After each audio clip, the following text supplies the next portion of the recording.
మంచి పదవిచ్చి భుజం తట్టి పని చేసుకోరా బాబు అంటే, లేదు లేదు నేను నీ పనే చేస్తానంటే ఎలా ఉంటుంది చెప్పండి? ఒళ్ళు మండుతుంది, పైన దేవుడికి కూడా కోపం వస్తుంది.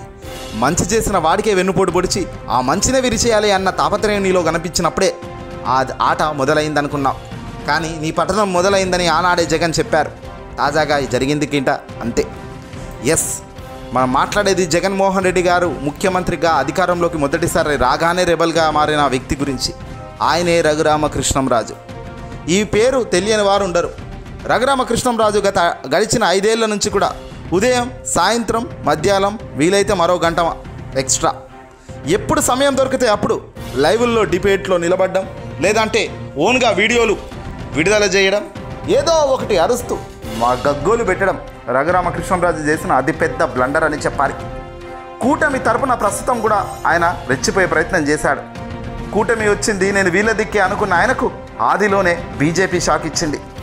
చంద్రబాబు నాయుడు నమ్ముకున్న వ్యక్తి సైతం పక్కకు పెట్టడంతో, పొత్తులో భాగంగా బీజేపీ సీటును ఎగరవేసుకుపోవడంతో రఘురామ గొంతులో వెలుక్కుపై పడ్డట్టయింది. నోరుంది కదా ఏదైనా మాట్లాడతా అన్న వ్యక్తికే సీటు రాకపోయేసరికి రాజకీయాల నుంచే తప్పుకుంటున్నాను అన్నట్లుగా ప్రకటించారు ఈ రఘురామ. దీంతో అందరూ కూడా చేతులు ఎత్తేసావా అయ్యా అంటూ అంతా నవ్వుకున్నారు. సినిమా ఇక్కడికే క్లోజ్ అయింది బాస్. ఇక ఎంత గుంజినా ఎంత లాగినా అది పోతుంది. ఏదైనా చామ్ అన్నప్పుడు రాజకీయాల్లో ఒక ఎమ్మెల్యేకి కానీ ఒక మంత్రికి కానీ ఏ వ్యక్తికైనా ఒక చామ్ అనేది ఉంటుంది ప్రజల్లో. అది బోయిరగొట్టుకొని ఆ నెగిటివ్ ఆస్పెక్ట్ మొత్తం నింపుకున్న తర్వాత మళ్ళీ మనం ఏదో చేయాలి ఇంకేదో అంటే మాత్రం ఎవడు నమ్మే పరిస్థితి ఉండదు. అయినప్పటికీ ఇప్పటికీ తన ప్రయత్నాలను మాత్రం మానడం లేదట ఈ పెద్ద మనిషి.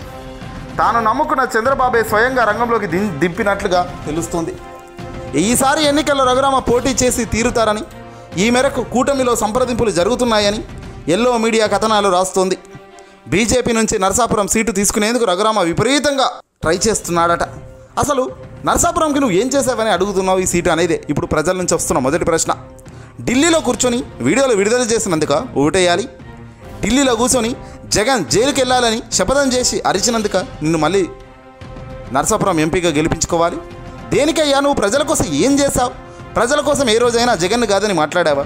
జగన్ను తిట్టకుండా నార్మల్గా ప్రజల విషయాలు, ప్రజలకు వచ్చిన సమస్యలు, ప్రజలకు వచ్చిన కష్టాలను తీర్చే దిశగా ఏ రోజైనా ప్రయత్నాలు జరిపినావా?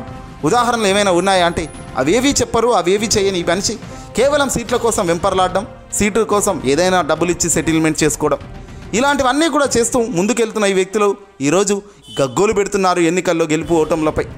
ఆలోచన చేయండి ప్రజలారా. ప్రతినిత్యం ప్రజలు ప్రతిదీ గమనిస్తున్న వేళ రఘురామకృష్ణంరాజు లాంటి వ్యక్తులు దేనికి అవసరమో ఆలోచన చేయండి. టీడీపీ, బీజేపీ, జనసేన కూటమి అభ్యర్థిగా పోటీ చేయడమే తన ఆశయం అంటూ ప్రకటించుకున్న ఈ రఘురామ నేను ఎక్కడి నుంచి పోటీ చేస్తాననేది మరో 2 రోజుల్లో తేలుతుందని, ఢిల్లీ ఎంపీగానో అమరావతి ఎమ్మెల్యేగానో చూడాలి. పోటీ చేయడం అంటే పక్కా. ఎంపీగా బరిలోకి నిలవాలన్నది నా ఆశ. అసెంబ్లీలో ఉండాలన్నది ప్రజల కోరిక. చాలామంది నన్ను అసెంబ్లీలో స్పీకర్గా చూడాలనుకుంటున్నారు. నేను కోరుకుంటున్న కేంద్రమా, ప్రజలు కోరుకుంటున్న రాష్ట్రమా త్వరలో తెలుస్తుంది అంటూ ఈ స్టేట్మెంట్లు ఇవ్వడమే పనిగా పెట్టుకున్నాడు. మరోవైపు ఇవాళ నరసాపురం పర్యటించనున్న చంద్రబాబు రఘురామ పోటీ కోసం జరిగే కూటమి చర్చల్లో ఏం జరుగుతుందనే దానిపై ఏదైనా వివరాలు ఇస్తారా చూడాలి. ఏదేమైనా జగన్ విమర్శించిన ఈ వ్యక్తికి నిజంగా అందరు కలిసి పక్కన పెట్టడమే ఆశ్చర్యం కాదు, అంతా కూడా అవాక్కయ్యే పరిణామం. ఈ వీడియోని అసలు లైక్ కొట్టి షేర్ చేయండి.